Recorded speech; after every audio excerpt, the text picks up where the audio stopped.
Ladies and gentlemen, my name is Ben and this is the Smoking Hot Confessions Barbecue Podcast.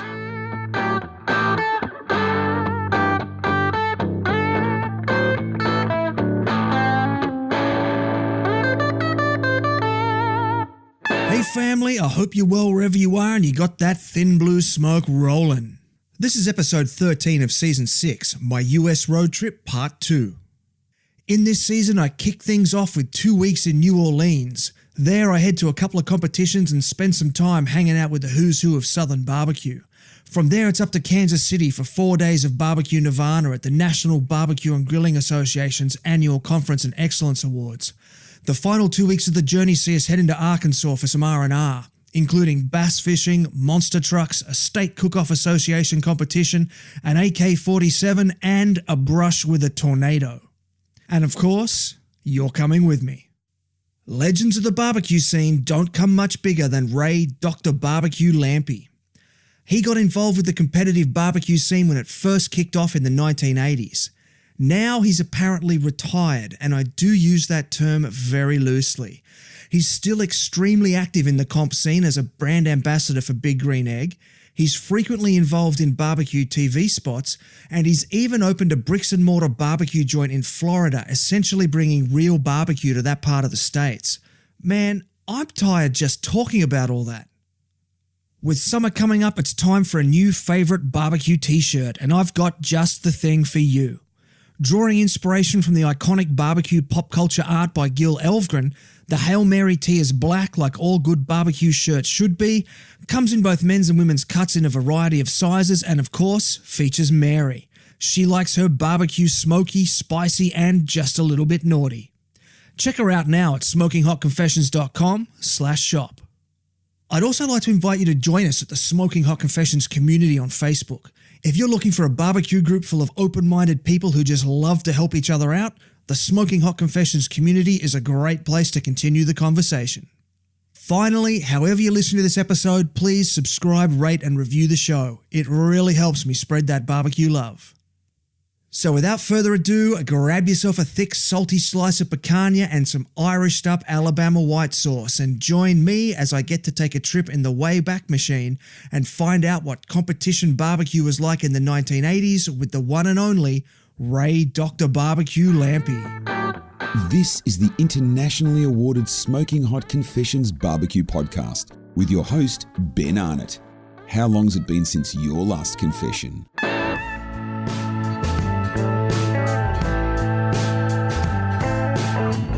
If you've ever traced the history of real barbecue in Australia, you will have come across Ranch Hand.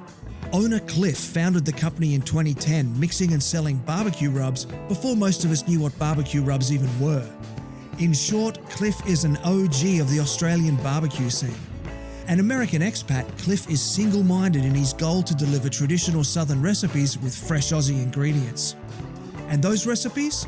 They're secret family recipes dating back to the 1960s. The range of products is broad with something for everyone from the backyard grill master to competitive pit masters. Some of these delicious rubs include the Midnight Magic Rub, the Better Off Red Beetroot Rub, and the Wild and Woolly Lamb and Game Rub. I got to taste the Midnight Magic Rub at a competition recently and I gotta say, it's very, very good. So if you're looking for a barbecue rub that will wow family and friends as well as barbecue judges, do yourself a favour and head on over to ranchhand.com.au. That's ranchhand.com.au.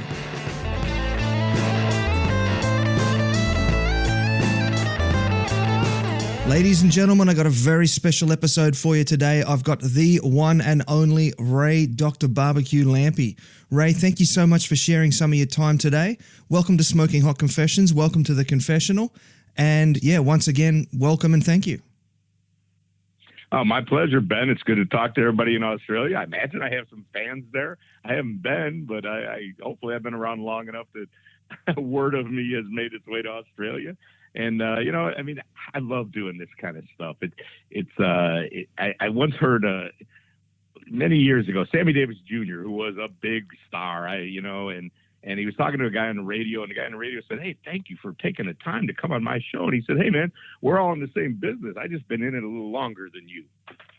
Wow. Very So cool. that's kind of how I feel about it all. I say, yeah, I love doing this kind of stuff. And hey, we all try to share, I didn't invent this stuff. Someone taught it to me. So why not share it where I can? Yeah, exactly. That's what Smoking on Confessions is all about too. So that works out very nicely. So, mate, it's Sunday morning for me. It's Saturday evening for you. How does a barbecue restaurateur manage to get a Saturday evening off?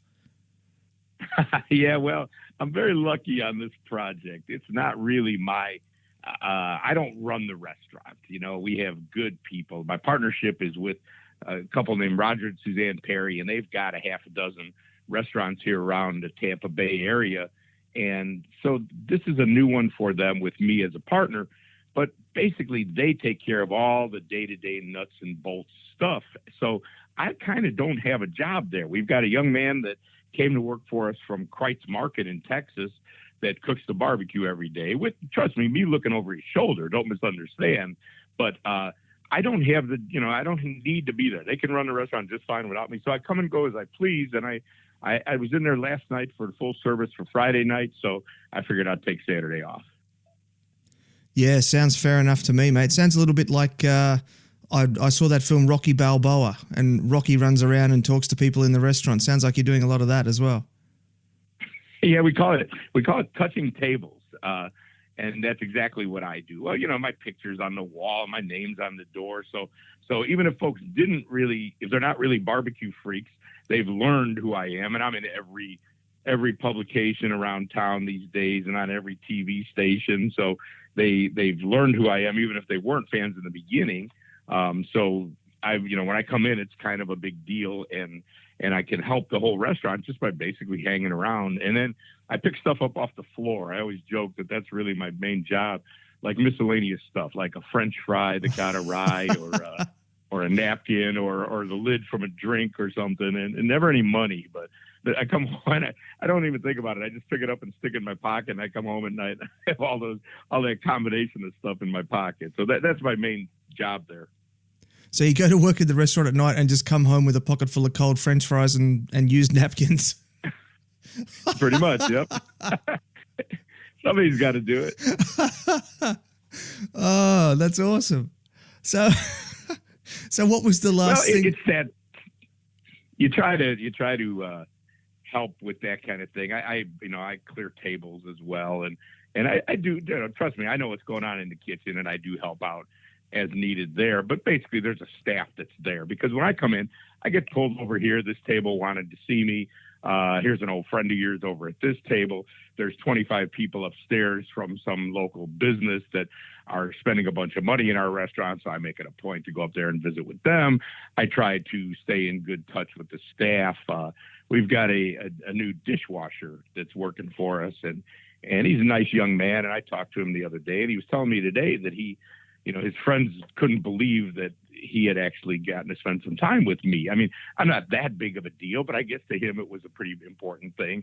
So I said, well, come on, let's take a selfie, and you can show your friends that me and you are friends, are hanging out together. So, it's just, it never stops. I'm exhausted when I'm there for 4 hours, because it doesn't end. It doesn't sound like anything of, great importance, but it doesn't end. I just, bang, bang, bang, one thing after another. Now, I'm not saying I work as hard as the servers and the guys in the kitchen. Those guys are working a lot harder, but they're younger than me. I'm getting kind of old for that stuff. Yeah, I certainly understand that. I do Brazilian jiu-jitsu and try and fight guys half my age, and it's getting tough. Yeah, I know that feeling, Ben. So, being as busy as you are with the barbecue restaurants, what was the last thing that you barbecued for yourself? Yeah, that's funny. I do so little anymore cooking at home, because I'm at the restaurant all the time and I eat the food there all the time, and it's really good. So I never need to cook a slab of ribs at home, or a pork butt, or a brisket. So it's hard. I'm trying to remember, what did I cook recently? Well, I had some sausages that they were really good, and I cooked those. And I'll cook a steak at home occasionally, and some chicken. I still like to cook at home. I enjoy doing it, but it's rare that I have a taste for any of the real barbecue food because it's all there right in front of me every day. And again, we're doing it really well. So I just, cooking a brisket at home just doesn't make any sense to me. There's one waiting for me right at the restaurant. Yeah, I hear that. Yeah. My father was a mechanic for a while, and he always used to joke that it's always the mechanic's personal car that's the least serviced vehicle in town. Yeah, chefs always joke about that. We end up eating our dinner hunched over the garbage can at midnight. That's kind of when it happened. Yeah. So what barbecue or grill do you have on your porch right now? Well, I've been working for Big Green Egg for about 16 years now, so it's no surprise. There's 3 of those in my backyard. There's another one in my garage and another one in my garage. And then I have a trailer that's got a refrigerator and a sink in there, and there's 3 of them in there. And I do have an FE100 that I still have around for a little bit bigger cooking. I don't know if you know what that is, a Cook Shack Fast Eddie 100 pellet smoker. I've had that for years. Eddie's an old friend of mine, and so when I need a bigger job, I use that. But other than that, I'm all in on Big Green Egg for years now. But boy, I always say, and it sounds, I don't mean to be a jerk, but I'm pretty sure I could find another grill company to hire me if I wanted to change, and I don't want to change. I'm a big fan of Big Green Egg, and that's what I like to cook on. Yeah, so I met you in Kansas City, and you were there doing some demo work with Big Green Egg. What else do you do with them? I'll develop recipes for them. I go to they have these egg fests around the country. They host one, corporate hosts one in Atlanta in October called Eggtoberfest. And because of that one's grown to 5,000 people. And because of that, the smaller ones have sprung up around the country. Some of them not that much smaller.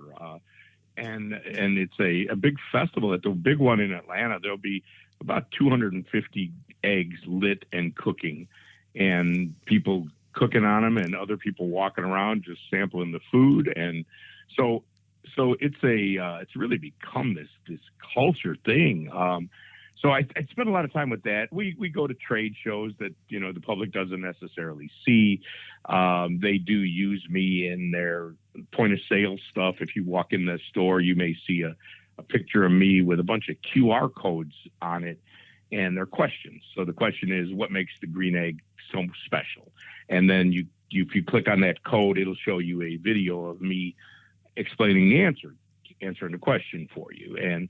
And a lot of stuff like that. And frankly, a lot of it is just in motion. I do it every day. Here I am right now. I'm talking about Big Green Egg right now because I've just had this long relationship. So it's a lot of it is maybe subtle is the right word, or just a little bit discreet, not so much wacky upside the head. But I'm going to do a event up in Chicago with an old friend of mine up there is hosting a barbecue event at the NASCAR race. I don't know if there's any NASCAR followers in Australia, but it's stock car racing. And they invited me, so I'm going up there. Well, Big Green Egg will bring up a couple Big Green Eggs for me because I'm there doing this, and that's what I cook on. So a lot of it is just sort of integrated into my life at this point. And that's, I always find that to be the best anyway.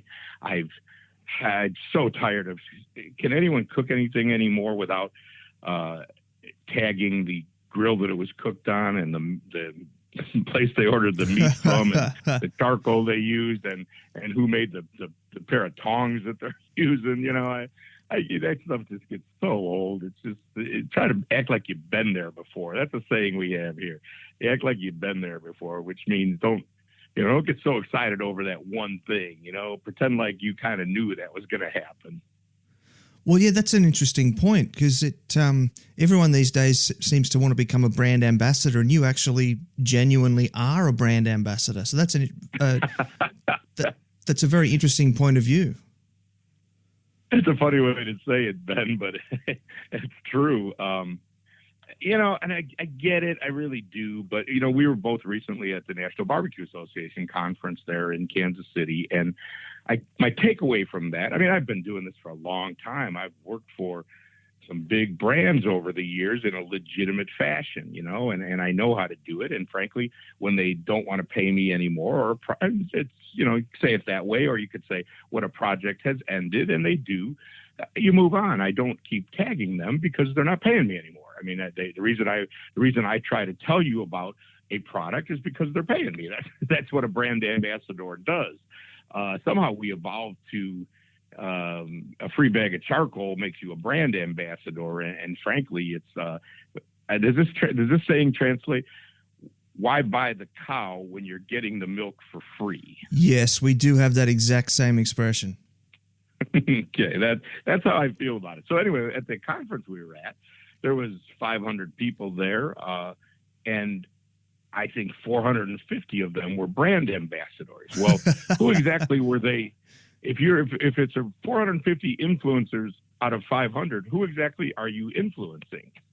You know what I mean? It's like it was really disturbing to me, the whole situation. I get it. I don't blame everybody. I faked it before I made it a little bit too. I'm not going to say I didn't. We all do. But it's gone so far now, and I'm really disappointed because it makes it hard to get someone to pay you when they may not be the best ambassadors, but they've got 50 of them that are all working for free product. And that's, why would they pay me when they got all 50 of those guys doing it for basically nothing? And I know that may ruffle some feathers, but I wish guys wouldn't do that. If someone won't actually write you a check and give you some actual love for being that ambassador. I just told you I'm a lot on the point of sale stuff in a lot of the big hardware stores in the U.S. because of Big Green Egg. Well, that's a real brand ambassador. Just because someone gave you a hat and some charcoal and you hit a bunch of hashtags for them, that doesn't seem like a real deal to me. And frankly, it waters down the real deals. So that disappoints me, and it's hard to maneuver in that world, because how do you decide who really is an influencer? There was a time when there were a half dozen of us that got all the calls, and I think we genuinely are. I tell people all the time, I'm in a negotiation with somebody right now, and I said, well, I don't know how to say this right, but I'm a professional spokesman. This is really what I do. This is how I pay my mortgage, and I know how to do it. I'm not just going to tell you that, I don't know, I don't want to go too far and beat up on everybody. Again, I faked it before I made it too. And I like to see guys trying to get ahead. It's all good for the world of barbecue. I just wish guys would understand that if you hold off a little bit, you might get something better than some free stuff. Yeah, exactly. Yeah. My wife's profession when she was living in the States was raising sponsorship for Habitat for Humanity. And she rails on this topic. This idea of what's the difference between being sponsored by a company and being a brand ambassador for the company. Because we're finding the same thing over here in the barbecue scene over here. You're getting, like you said, you're getting a free bag of charcoal or two, and suddenly you're parading yourself around as the brand ambassador. And she gets really worked up on that. Yeah, I do too. I'm being nice about it, frankly, because I've had some success, so I don't want to tell everybody they're wrong. But it's just the nature of the internet is what it is. Everybody can. When I was first in the early 90s, I created a barbecue rub, and it was actually what we call a private label thing. I went to a company, and they had some products that they sold only in the commercial world. And they said, well, we could help you create one, or you can use this product right here that we don't sell anywhere in a jar, and we could put your label on it, and you can buy it and sell that, which is a normal way of doing business over here. I assume it is over there as well. And I said, yeah, okay, I'll do that. So I did. Well, I had to hire a guy to create the logo. I had to go to a logo place. I had to go to a label maker and have these labels made. I had to make sure. Now you can, that's fine. I mean, if a guy has a product, he still has to do that. But now you can spend about 30 minutes online and have a whole persona for yourself that really looks good, that, logos and colors and pictures of yourself doing this and make it look like you really have done a lot of stuff. And it's certainly a whole lot easier. And unfortunately that helps to water it down. And then we get to the award situation with competitions as well. People can take anything and spin it into a pretty good career. I always tell folks, so every weekend around here, in the U.S., there's probably 100 barbecue contests or more, and every one of them gives out 10 awards for each of 4 categories, and then maybe an extra category, and then they give away a couple of overall trophies. So basically, they're giving away about 50 trophies and awards every one of these 100 contests. At the end of the weekend, there's 5,000 trophies that gave out. So it's not that hard to win a couple of 8th places and a 3rd, and you're now award winning. And it's fine. It's nice and all, but it's much like the certified barbecue judging program. That was certainly a good idea in the beginning, and it's been a great marketing tool for the Barbecue Society. But I always joke that my KCBS judging number is 738, I believe it is. So I'm one of the first, 800 that ever did that. I believe now you'd be in the 100,000 range of your number of people that have taken it. So 100,000 people have taken that course to be a certified barbecue judge. You know how many have failed? 0. 0, exactly, 0. So while it's a great program and a really good thing, it's a little offensive to me that, everyone brags about this as an actual accomplishment. I had some people in the restaurant the other day. A guy was with a friend of mine, and a friend of mine who's not that savvy to it tells me afterwards, well, he's a certified barbecue judge. So I told him the story I just told you. And then we had the master judge program show up, which was really another good idea. Because think about it, that 100,000 people, if every one of them went home or went to their town or to their next cook-off or cook-out at their friend's house and said, I'm a barbecue judge. I'm a certified barbecue judge. Well, this spreads the gospel of barbecue in a great way. So how could I be, not think that's a good idea? And I do think it's a good idea. Unfortunately, we should have taken it a little more seriously. So then became master judge. And originally for a long time, all you really had to do was show up 30 times. I used to joke that Tony Stone, I don't know if you know who Tony was. He's a legend in our world. And Tony said that Tony was actually the second KCBS president. Gary Wells was president for life because Gary and Carolyn founded it. And this is the stories I can tell you, Ben, because I was there. Gary Wells was my friend, and Gary had passed away, so we needed to have a new president. We didn't know, what do you do? And Tony Stone was the heir apparent, which was good. Everybody was happy.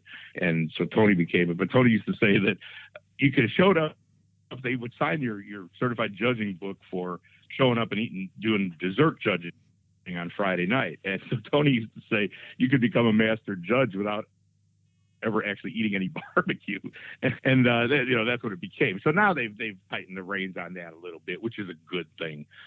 What they didn't do was create a standard for these products. What should a KCBS championship rib be? Nobody ever wanted to offend anybody, so we just kind of wishy-washed around. And meanwhile, these standards occurred. Instead of making it with, lock 10 of us in the room, 10 of the old, people have been around for a long time in the room and come up with a standard, we avoided it, and it evolved through the judging tent what the standard was. And that's disappointing to me because now the standard is chicken thighs. Well, I come back when I started, my first KCBS trophy, it's right over here in my office. I won it in 1991, and it's for poultry. It's for 3rd place in poultry. And that day I cooked a turkey, because turkey was allowed. The category of 1991 was poultry. I cooked a whole turkey, and I sliced them off, and I turned it in, and I came in 3rd. You could have cooked a duck or some quail, for that matter. So it evolved to be chicken. Of course, that was a good idea. Was it? But then we would cook whole chickens. We would turn in some breast meat, some wings, some thigh, some leg. We would cook these big roaster chicken breasts and cut them so that they could take a piece off. And then somewhere along the way, it evolved to thighs. And okay, occasionally you'll see a leg now, but it's no longer chicken. It's chicken thigh, frankly, the category, and that's disappointing. You should have to learn how to cook some white meat. At the Jack Daniels, they require white meat to be turned in. And I get to judge every year, and you'll get a box of 6 thighs and literally one wing flapper, like not the drumette part, the flapper part. One of those in the box with 6 thighs. I mean, that's just snubbing your nose at the process. And I'm not sure a wing is white meat anyway. We just say white meat. Come on, that's the breast, and that's hard to cook. So rather than cook that, you just don't do it.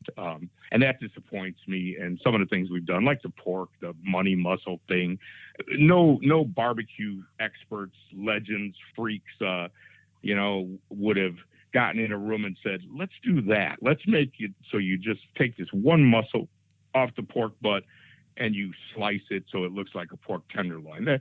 I don't know a restaurant in the country where you can buy that. So how did that become the barbecue norm? And that stuff disappoints me. We should have blocked that somewhere along the way because it's just, from a culinary point of view, that's just doesn't make any sense to me. So, and I don't blame the cooks, because what are you going to do? If that's what wins now, somehow the judges have deemed that the standard.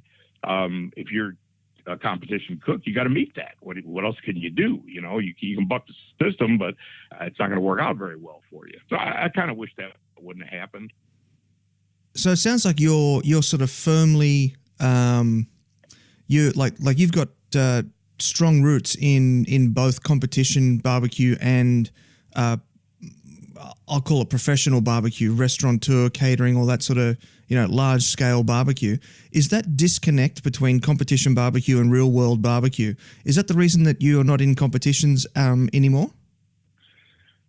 It's certainly part of it. It also, it's time consuming, and I just, because of because of my success in competition, I became a big name, and now I have these other projects that mean I don't have much time to do competition. So it's that as well. Frankly, the other thing is, if you don't do it a lot, it's hard to be any good at it. I haven't done one in a while. Last time was a couple of years ago, and I just felt like a fish out of water. I just, I wasn't familiar with it. When you're doing it a lot, you go through the motions like anything else. It's even muscle memory, and you got your list of everything you need, and you have everything in your trailer, and you know exactly how you're planning to cook that today. Where I haven't done it in a while, I might be meandering while I'm out there cooking, deciding to do a different thing. So the time is not only time to do one, the time to do. I probably won't do it again unless I have time to do 10 in the span of a couple of months or a few months, I guess would be the right way to say it. So I probably wouldn't do that unless I had time to really commit to a series of them. And I suspect that I will, but I got to be honest. Yeah, it is disappointing. I'm one of the guys back in the day. We were creating different ways. We truly held our rub recipe close to the vest, because I was making my rub at home, and it truly was mine. And barbecue sauce we serve at the restaurant, I would make that and store it up, can it for myself for the sauce, and that's what I use. Creativity is not rewarded, and that's not fun to me. I like to be able to cook on the fly. I'd like to just show up with a case of whole chickens and decide what I'm going to cook when I get there. That's the kind of cooking I like to do.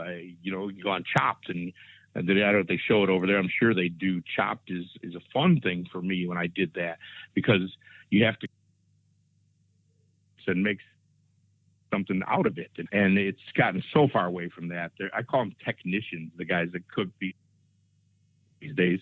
And again, it's not a slap at them, because they're really good at what they do. It's just kind of not my thing. So it's a combination of things. But certainly, I I wouldn't look forward to cooking poached chicken thighs every weekend anymore. And, you know, it might sound bad, but it's true. I do. Yeah. I mean, I started. So one day I was Darren Worth, you know who Darren is from Smokey D's. Yep. Over here. He's won just about everything there is to win. Yeah. And Darren's a good guy. And I helped Darren in the early days. He was starting and I was very well established and he's a nice guy. So we became friends. And one day I was fussing about the whole money muscle thing. And he said, well, you're the guy that taught me how to do it. And I hadn't thought about that. It was different. I was teaching a lot of classes at the time because I was really the first guy that was still winning and teaching classes. And I would show guys how to butterfly this pork butt, leave it whole, but we would butterfly it so they ended up with that series of muscles down on the end, kind of like capicola, the Italian deli meat. That's what it reminds me of, with the handful of little muscles there. And that's how I would do it. In Kansas City, it seemed to me I was finding that in restaurants. They were probably buying collars and just cooking them and slicing them. But anyway, I started to teach people to do that. And right about the same time, Chris Lilly had done a video with the National Barbecue News. I mean, this is the beginning of this stuff, you know. I believe they were VHS tapes originally, Chris's videos. And Chris had this Memphis in May presentation where he would dissect the whole shoulder for the judge. And he made reference to the money muscle, which was the muscle down on the end. And so it was kind of the same time. And I think the two things came together. And because guys were hungry for information, you know, there wasn't all these books and there wasn't YouTube and there wasn't all this information out there. So guys were hungry for what was available. So I think a lot of people probably took my class and spoke with me and spoke with people who did, and also looked at Chris's videos. And I think that is probably the genesis of the money muscle thing. And then it got refined to what it is now. And so while it bothers me, I got to take some of the blame for it. You know, I was also right on the chicken thigh bandwagon. There was a guy named Jumpin' Jim out of Iowa that created this chicken thigh concept with, what was happening was it was an evolution. You know, when we first used to show up with a cooler of beer and a cooler of meat, one of the things I used to tell new cooks, make sure you bring your lettuce in its separate cooler. Because I can't tell you how many guys had their beer and their lettuce in the same cooler. So by the time it was time for turning, the lettuce was all beat up. But we just weren't that serious about it. And that, you know, we were really talked about the meat, and we were trying to learn how to cook the meat better. And so it was this changing time. There was a guy named Mike Scrutchfield, Top Secret Barbecue, I think was the name he used. And he had used a Remax name at some point too. He was a realtor in Kansas City. And Mike was the first guy that started looking at this stuff and saying, well, wait a minute, I can do this better and I can do it the same way. And how can I put this in the box that's going to influence the judge when he opens the lid, as opposed to, I'm going to make this look nice, but it's really tasting good. Mike started changing his presentations and really thinking about it. There's a story about Mike Scrutchfield that he went home from work 60 days in a row and cooked chicken because he wanted to get it just right. And it's true. Mike was just an obsessed guy. And so there was a handful of us at the time. Ed Royth was the guy that is still around, Ed, and you see him occasionally. But Ed was a big-time cook at the time, doing real well in Kansas City. And Ed was going to the university in Kansas, to the meat science lab, and asking him. Ed was the first guy that explained to me what a smoke ring was about and how that had happened and why it happened and how you could enhance it. None of us knew that before that. There was a guy named Charlie Note, Knote, out of St. Louis. He was a meat scientist, and he wrote a book. It was a comb-bound book that it almost looks like he made it in his basement. But Charlie explained things to us about cooking brisket, like that brisket would begin to break down at I was in the neighborhood of 165 degrees or something like that, the internal temp. And around in the 180s there, it would begin to aggressively dry out. So if you could hold your brisket at 175 for an extended period of time, it would get tender, and it wouldn't get dry.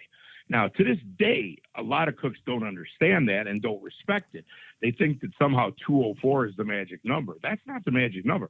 The magic number is what happened along the way. Just so happens that it all ends about 204 for you on a pretty regular basis, the way you cook.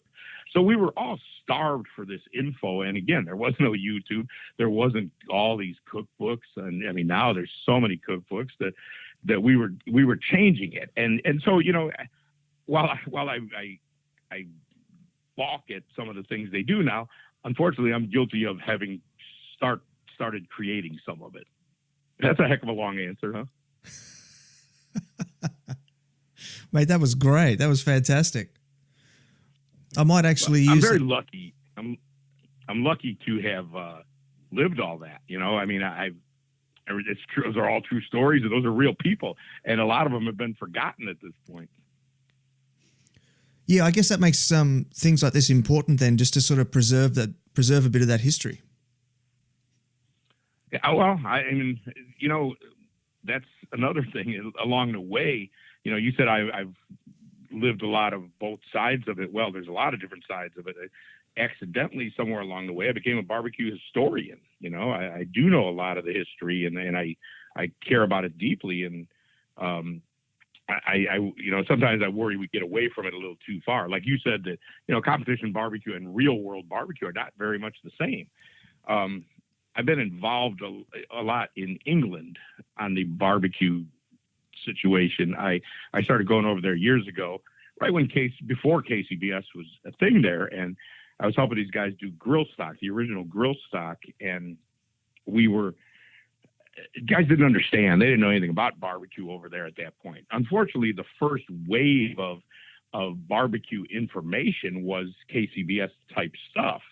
You know, they all just went online because the timing was just right. They all went online and learned to ship some Blues Hog over and get some American cut briskets, and they started cooking exactly like the competition guys over here. And I was like, oh, you missed that step where we learn how to cook like Kreitz Market or like Arthur Bryant's and those kind of guys. And that was, you know, that's kind of sad to me. I don't know what's happening in Australia. I suspect it's the same.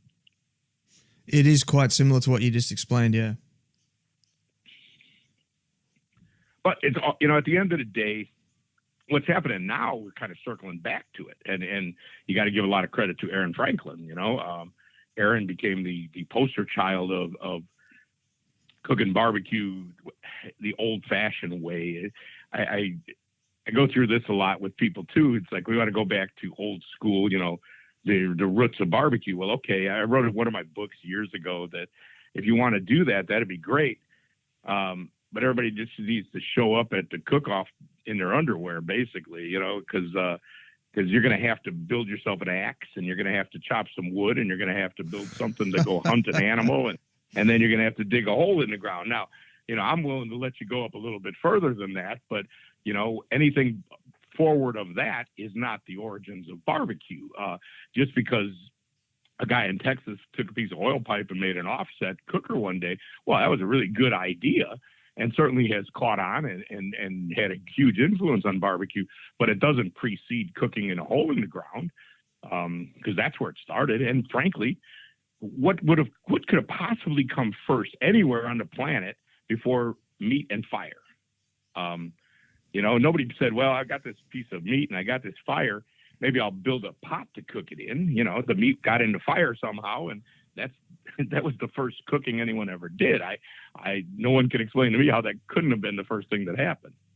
Yeah, I'd imagine that putting meat on fire would have come before, you know, mass-produced aluminium pots and all that. Yeah. Mm-hmm, exactly. So, you know, we none of us are doing it the original way. You know, I said that in that book that everybody wanted to let progress go to where they happen to be standing. You know, if you like to cook on pellets, you want to let progress. At the time, the whole pellet thing was fairly new, and it was like, okay, if you want to let progress go all the way to anything, pellet cookers were the thing. You know, but just because you want to stop just short of pellet cookers doesn't make you an old school guy. You know, again, somebody had to make that oil pipe before we had an offset cooker. That's pretty far into civilization. Yeah, exactly. But it's all good, though. I've also been very blessed to see the advancement, the popularity of barbecue. You know, you just see it gone from being an obscure thing that nobody cared about. I grew up in Chicago, and I was there trying to learn how to cook barbecue. And in Chicago, we had barbecue, but it was really in the black neighborhoods because those guys had migrated to Chicago from the South. The white people had come through Ellis Island from Europe. So they didn't know real barbecue when I was young. That was the deal. So ribs were by far the most popular barbecue item you would have found in Chicago, just how it went. A lot of it was cooked in steakhouses, and it wasn't true barbecue, but that's what everyone ate. So recently I was there when we were getting ready for the restaurant and eating in a bunch of barbecue restaurants. And I kept asking, what's the number one menu item? And everywhere it was brisket.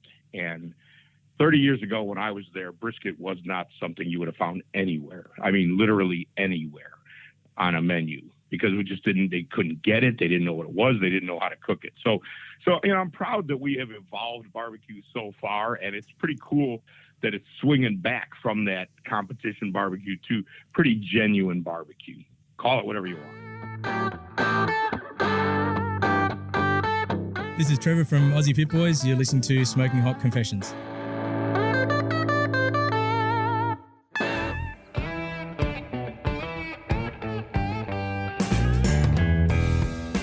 If you want good barbecue, you need good charcoal.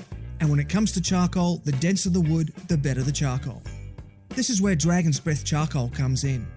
It's made from Australian native Gidgee, famous for being the third most dense wood in the world, which means you're going to get 100% quality 100% of the time. The manufacture of Dragon's Breath charcoal was founded in 2005 and is the largest charcoal manufacturer in Queensland. A company founded in firm principles and values, the manufacturers of Dragon's Breath seek out opportunities to serve the community, starting with their work in the environmental restoration of southwest Queensland sheep and cattle stations. Over the years, they've developed dietary charcoal products for livestock and horses and pets. And now there's garden and agricultural soil products that help keep moisture in the soil while it takes CO2 out of the atmosphere. Dragon's Breath charcoal will be launching on Amazon in November, so stay tuned for more info soon.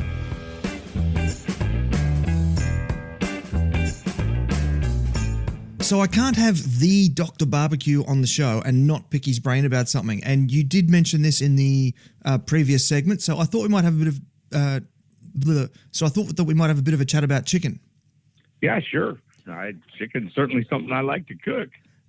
Awesome. So what's your favorite way to do chicken? These days, I like to cook it indirect and hot.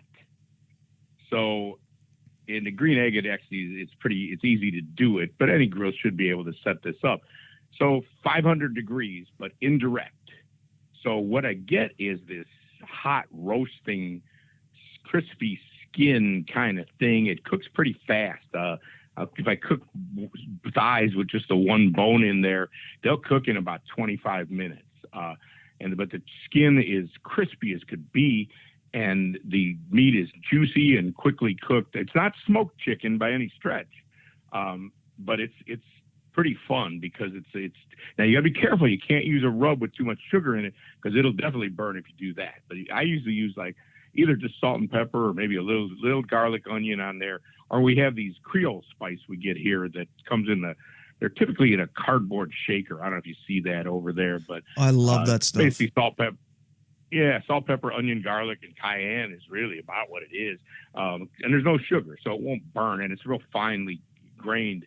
So that's a real nice touch for it, because that way it won't burn as much. And you got to be careful because it can burn, but it's fun when you get it just right. I mean, you're talking crispy, caramelized, crunchy skin and juicy meat on the inside. So currently that's my favorite way to do it. Occasionally I like to smoke some chickens, maybe a half or a whole chicken, smoke it low and slow, get that pink, juicy, smoky meat. But frankly, unfortunately, when you do that, the skin is usually like leather. So it's a different thing. If you're going to do that, you might want to make tacos out of it or something because you've got just the meat, or just eat it. But the skin becomes kind of useless at that point. I've always been a drumstick guy. So even for that hot and fast, when I say hot and fast, I'm saying hot and fast. I like to do drumsticks like that. That's always been my favorite cut. And the only Jack Daniel's trophy I have is a jug that I won in, the early 2000s, and it was for chicken. It was for some chicken legs. And I didn't cook them hot and fast like that. I cooked them slow in my smoker, but I've always been a drumstick guy or fried chicken. That's really my current passion is fried chicken, but don't tell all the barbecue freaks that. Have you seen this whole fried not fried chicken that's popping up on social media recently? I have. Actually, I've been meaning to try that. The Big Green Egg guys have been doing that for a long time. They used to just use, I think cornstarch is what they were using, or baking soda. I don't remember. And no, I haven't tried it. I really should. Well, I actually ate some. There was a guy in England when we were going to Grosstock, a guy named Simon Dyer. And Simon actually turned that in at the cook-off. We did it when we did Grosstock. We did some different rules because we didn't want it to quickly evolve to everybody just cooking the same thing.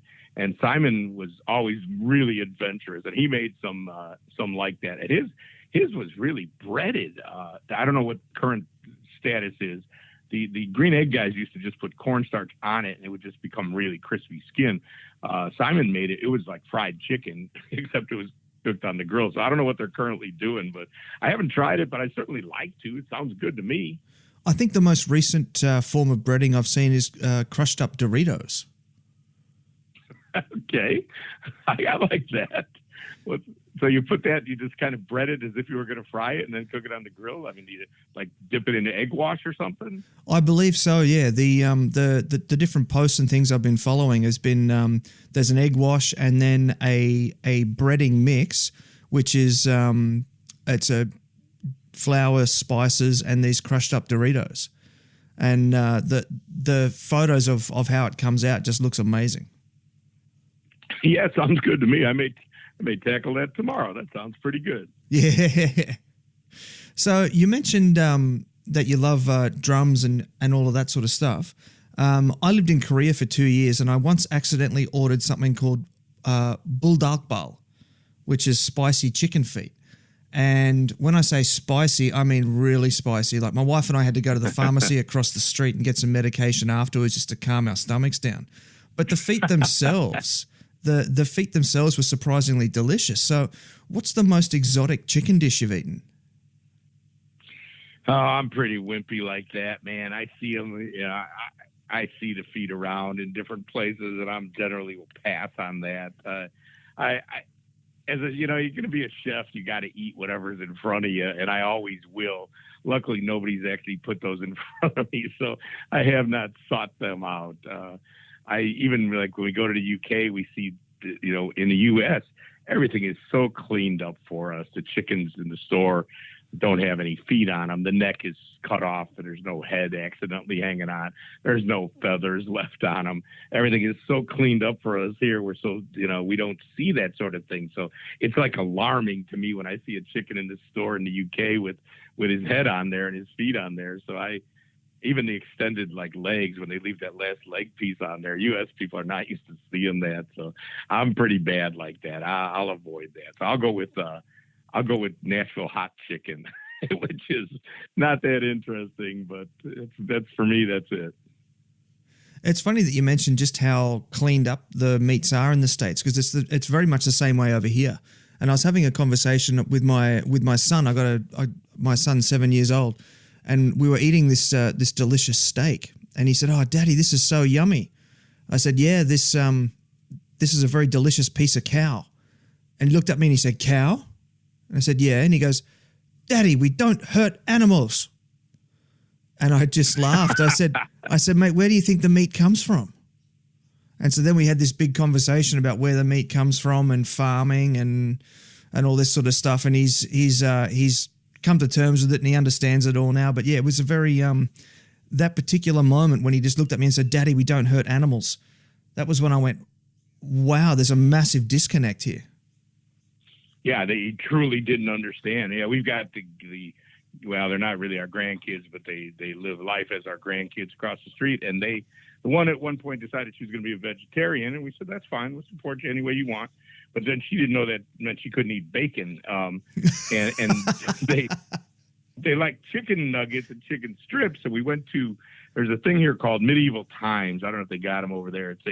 It's a dinner theater show, and it's guys on horseback jousting, and it's fun. It's a whole fun medieval thing that you go do. And so we took the kids, and so the dinner is all eaten with your hands. You don't get any utensils.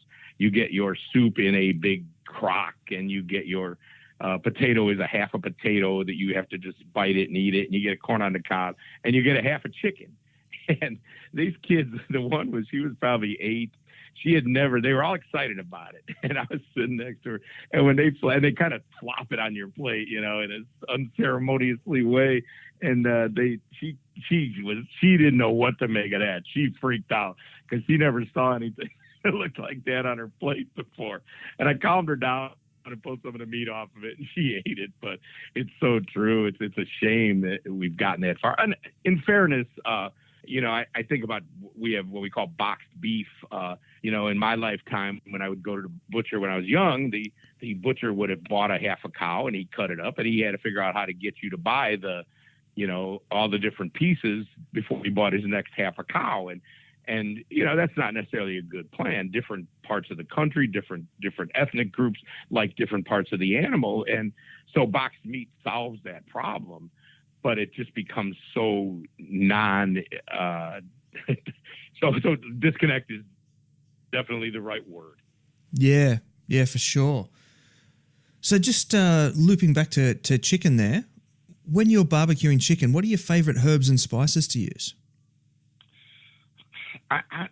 It's interesting. I've really become a very plain eater over the years. I've made sauces over and over. I mean, I've written 9 cookbooks at this point. You always got to make a bunch of rubs and a bunch of sauces to go with them. And I don't know if it's because of that or just the, I think I'm just tired of it. It's interesting, as I've gotten a little older, I don't like things as sweet as I did, which is funny because most Americans for sure, are making food sweeter and sweeter. So with chicken, though, for me, usually it'll be, like I said, that Creole spice or just like a seasoned salt, because I just don't like sweet stuff on there. But I'm okay with herbs, maybe a little thyme on there. And then sauces, at the restaurant, we've just started using a white barbecue sauce. Chris Lilly's an old friend of mine. Chris's family's restaurant that's where it all begins, white barbecue sauce. Contrary to popular belief, as soon as you cross the line into Alabama, everybody doesn't eat white barbecue sauce on everything. But it does go pretty well on chicken, and it's kind of a fun thing to do. The one we use mayonnaise, vinegar, lemon juice, horseradish, salt, pepper. I think that's it. It's kind of like salad dressing, frankly. So that's kind of fun. Typically, if I'm going to do something like that, I will use an occasional barbecue sauce. I rarely make any anymore. The restaurant makes my original sauce every day. So that's sort of a celery seed-based sauce. If you ever had Gates in Kansas City, I think mine is similar to that. But it's not very sweet. So because of that, we decided to make a sweet sauce as well to serve at the restaurant. I never eat that. I avoid that like the plague. It's just not my thing, a sweet, sticky barbecue sauce. I do like the original one. There's some store-bought sauces that I do like. Actually, Dreamland Barbecue is an old place in Alabama. I got a bottle of that open right now. That actually, Big Daddy Bishop is the guy that started Dreamland, and he's going into the Barbecue Hall of Fame this year. So it's pretty cool. So I like that one. It's a little more vinegary for sure, thinner. I don't care for these sweet, gooey sauces that we use a lot at all anymore. I mean, I know people do, so we certainly serve them at the restaurant. And if I was doing a competition, I would do that. But I like maybe a little bit of hot sauce, maybe just some Crystal hot sauce all over my chicken. That sounds kind of good to me. I know it's boring, but I'm just not, even in life outside of barbecue, I'm just not a condiment guy. When I go to McDonald's, I eat a double cheeseburger plain, nothing on it except meat and cheese and a bun. And that's just how I like things. So condiments are always a problem for me. I'm just kind of a plain eater. Yeah, fair enough. And I hear you on the on that thick, sticky barbecue sauce. I've had to sort of steer clear of it since I grew this big beard, because I just end up with these barbecue sauce dreadlocks in my beard. So, but sometimes that'll get you a date though, Ben. So you might want to try that. Well, yeah, I'm not sure how my wife would feel about that though. Yeah, never mind. Yeah, and next topic. Yeah. So, which woods do you like to pair with chicken when you're cooking it up? I'm always a fan of lighter woods. Less is better to me. So for chicken, I'm reaching cherry's always been my personal favorite. I've always liked cherry wood. Apple in a pinch if you can't get cherry, but the wild cherry we get here I really like it. I like the flavor of it. It's sort of a sweet smoke flavor, and it also enhances the color a little bit. So I've always been a fan of that. But if I need to ramp it up a little bit, I'll usually do it in combination with some oak or hickory.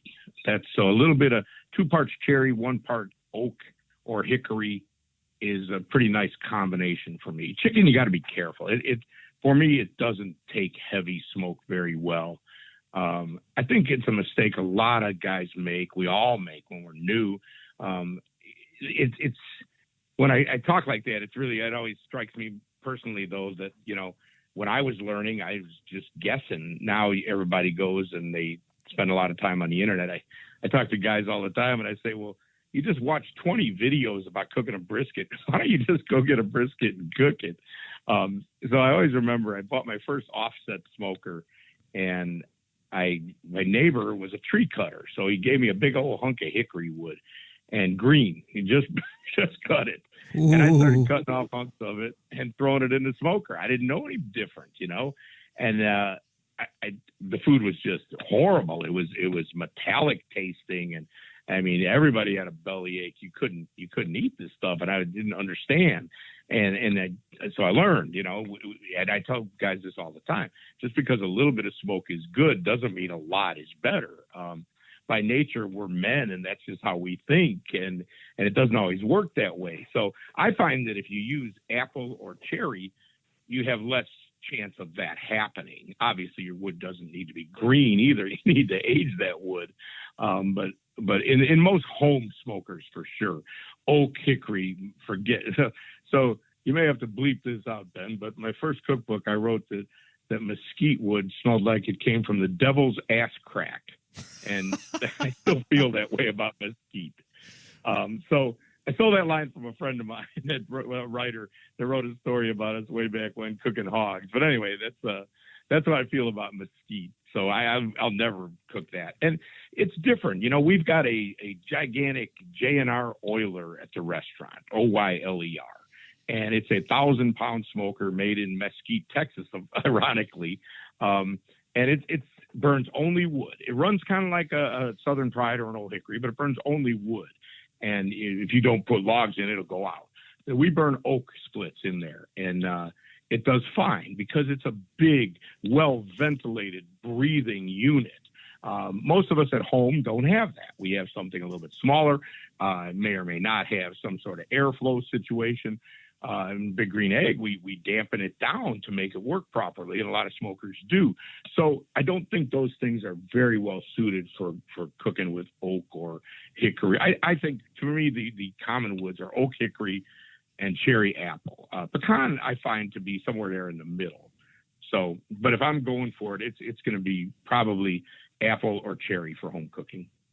Yeah, I find for chicken that the more subtle woods tend to give me a better overall flavour. I'm afraid I'm with you with the mesquite. When I was first starting out, mesquite was the only thing that the local Barbecues Galore store had, and I brought it home and I did up this chicken with using mesquite wood. And as you said, if a little bit of smoke's good, then a lot of smoke must be better, and I'd made that mistake. Sure. And we were eating it just going, well, this is gross.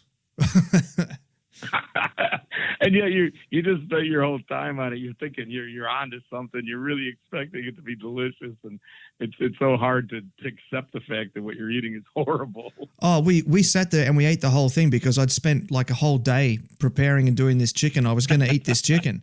So we sat there and we suffered through it, but I swore I'd never use mesquite wood again. Right. And in general, we all did that. And frankly, that's the learning process of anything you do. You know, I always tell guys about their brisket when you quit making chili out of your brisket, and people actually ask you to cook a brisket for them, that's when you'll know you've arrived on the brisket scene. As long as you're still making chili out of it, it's probably not that good. Yeah. I once made these chicken breasts that were so dried out because I just followed the recipe. It just said, cook them at this temperature for this long. So, okay, great. I get it to that temperature. I cook it for that long. They came out like boot leather, and the only way we could eat it was my wife took the chicken breasts back inside, ran them through a food processor with a bunch of other ingredients, and we ate it as a dip on crackers. Well, that's being creative. Yeah. But that's part of the process, though. You know, it bothers me that guys won't want to experiment and try to do things. That's how you learn, you know. And again, you generally get to eat it anyway, even if you have to make it into a dip. I think that might be the first time I heard that one. Yeah. So what's your take on the current obsession with bite-through chicken skin? Well, it's one of those things that became a standard that was created by the judges. And not that they got together and said, let's do that. Somewhere, somehow, somebody one day said, well, that the cooks figured out that the judges were picking up this thigh and biting it. And if the whole sheet of skin came off, they were punishing the cook for that. And it's not fair because, like I said earlier, when you throw a chicken in the smoker, the skin's leathery. It's not very good. So I'm sorry, but that's how it is. And it became this thing. I was pretty active at the time when that was becoming a thing, and we didn't used to worry about that. The judge would just take the skin was a little leathery, he would take it out and toss it and not worry about it. And all of a sudden, it was becoming a thing, and so we used to try to crisp it up, and which works and it actually makes it pretty edible and pretty good. Unfortunately, it's not so pretty. You know, it ends up looking kind of like a crunchy piece of skin on there, as opposed to these perfect little pillows that seem to be quite, you know, get scored very well. So that it's one of those things that just evolved. So cooks learned that if they just steam this poor chicken to death, that then the judge could bite through it. And I always say that. So think about those chickens. You've probably eaten some of those thighs like that are, it's soft as could be. The chicken has a little bit of texture. And it tastes good. You know, that sweet barbecue sauce on this chicken that was poached in margarine tastes pretty good. When you bite it, the texture is nice. You can bite through the skin. It looks good.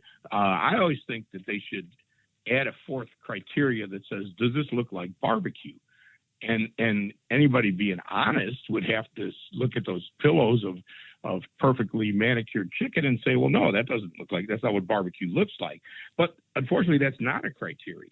So when you're judging, I judge a lot. Well, I don't judge a lot, but I judge a few times a year regularly. And it's always a dilemma because I don't feel this is really barbecue. I don't particularly love it. I would never cook it at home. However, it looks good. It tastes good, and it's soft and tender, so you have to give it a good score. And so I understand how that happened, but boy, we should have tried to cut that off at the pass so that it didn't come to that. Because when we say bite through skin, that's a nice word for soft skin as if the chicken had been boiled, right? Mm. I mean, is there any other option? Tell me what other bite through skin there is that isn't that soft, mushy skin.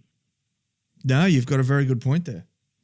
And so that's a perfect example of one of these things that evolved and evolved in the judging tent. And again, I'm not saying anyone maliciously said, let's make this the standard.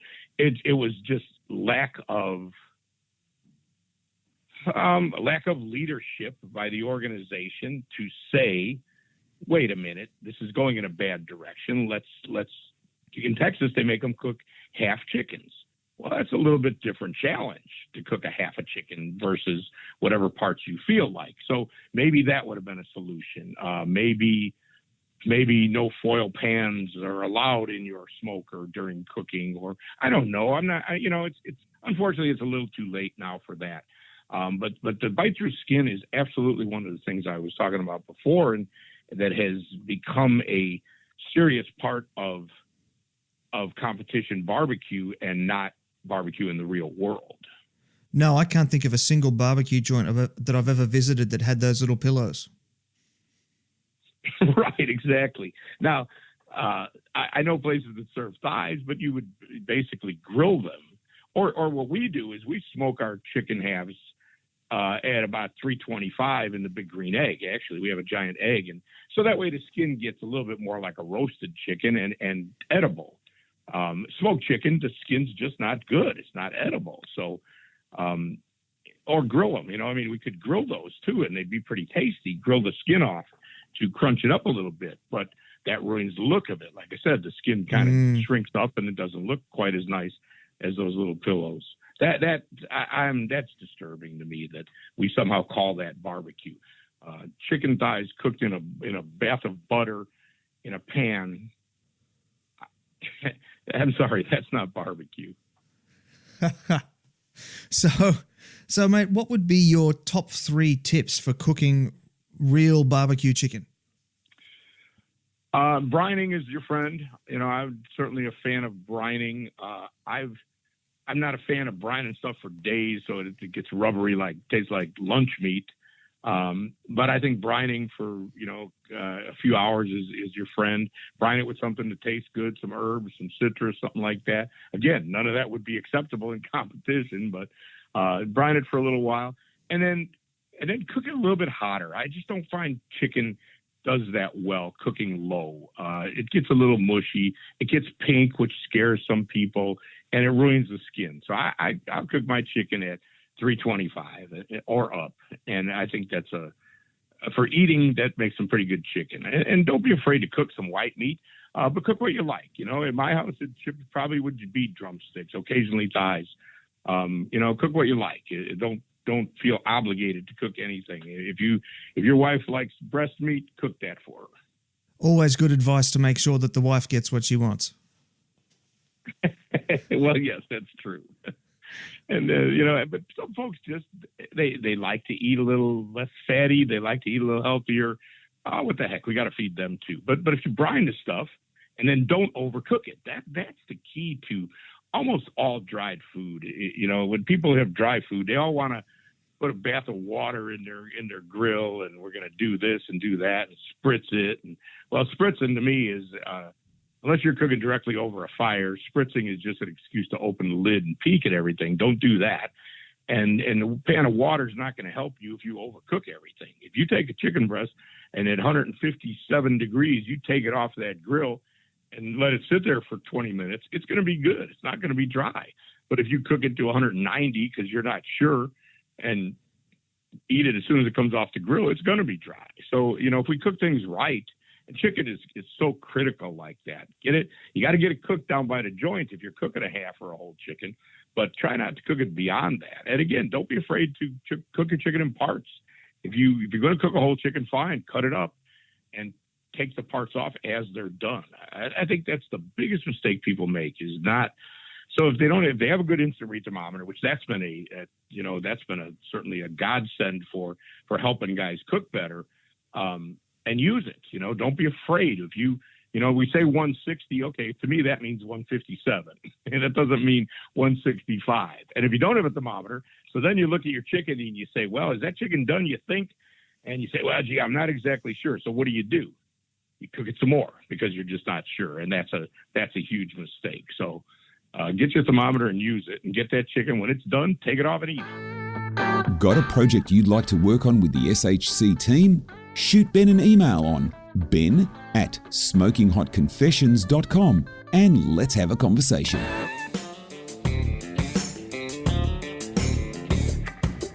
If there's one name that's synonymous with the Aussie outdoors, it's got to be Ozpig. The Ozpig is a fire pit, a stove, a grill, a barbecue, and with the latest attachments, it's a smoker now too. And with the seemingly endless array of accessories including a rotisserie, there is almost no limits to what you can do with an Ozpig. A family-owned and run business, the Ozpig was designed for one purpose: for families to be able to enjoy divine food while enjoying the great outdoors together.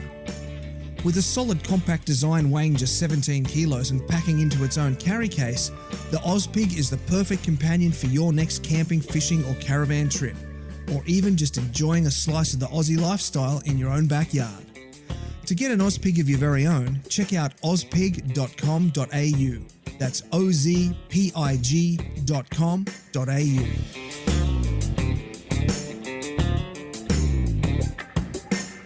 Alrighty, Ray, it's time for our lightning round now. So I'm going to ask you 10 short questions and you'll fire right back with one word or one sentence answers. How does that sound? I'm ready. Let's do it. All right. Charcoal, lump or briquette? Lump all the time. Best grill for chicken? Big green egg, but that's cheating. You're paid to say I work for them. Yeah. Whole hog, up, down, or running? Skin down. Do you cook to temp or to feel? Yes. You got to use all those things: temp, feel, experience, smell, look. And if you got to cut into it and eat a piece of it, do that. Money muscle, fantastic or overrated? Overrated. When it comes to offset smokers, standard or reverse flow? I would probably go standard. What's one tip or trick you wish you'd known sooner? I think I wish I would have known that less smoke is better. Ooh, very nice. When it comes to brisket, do you wrap in paper, foil, or not at all? I wrap in paper, and I am just mad at myself that I didn't think of that in the first place. Okay, social media videos, the squeeze test. Is that a valid test or bull dust? What exactly are you squeezing? Say a brisket or a rib. On a rib? Like a beef rib. So obviously I'm not a fan of that because I don't even know what it is. Okay, all right. You should always feel the meat. Touching the meat with your fingers is absolutely something you should do. Very cool. If there were a fantasy barbecue league, who would you choose for your team? Tuffy Stone, Chris Lilly, and Darren Worth. Woo! Straight to the top. Very cool. Pretty sure they're on everybody's team. I'd say so, yeah. Yeah, for sure. Well, mate, that's it for the interview for today. But before I let you go, I want to throw the studio open to you so you can give some shout outs to whoever you want to say thank you to, and also tell all the listeners where they can track you down. Thanks for having me, Ben. It's fun to talk to everybody in Australia. I've been trying to get there. One of these days I'll come and hang out with you guys and cook some barbecue. I'm not hard to find. You Google Dr. Barbecue, you'll find me everywhere. Awesome. Well, look, mate, thanks very much for your time. And I understand and I appreciate just how busy you are. It's a Saturday night for you. You're probably just getting ready to go out night clubbing now. So I will let you go and get your groove on. Oh, yeah. Ben, thanks a lot, man. Let me know when it comes up. How long will it be?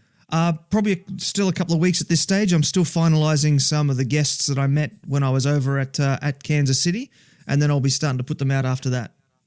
Okay, cool. So FYI, I will be in England from the 17th. I will be there from the 18th through the 23rd. Just kind of interesting. I don't know if you got any listeners over there, but it'd be kind of an interesting spin if it happened when I was over there. Yeah, for sure. Definitely. I'll try and line that up. Okay. Well, whatever. Let me know when it happens. Will do. All right. Thank you so much.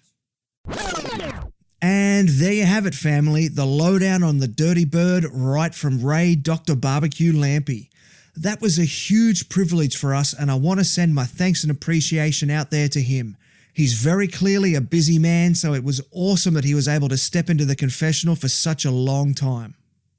Before I let you go, I want to remind you about our killer merch lineup, the Smoking Hot Confessions community on Facebook, and if you have a minute, it'd really help me out if you could subscribe, rate, and review the show. The ratings and reviews trigger the algorithms and make Apple distribute the podcast further and wider, so they are really important and very much appreciated. And that's the end of the show. Till next time, take care of each other and keep on queuing. Thanks for listening to the Smoking Hot Confessions podcast. head on over to smokinghotconfessions.com for recipes, tips, and Ben's own confessions.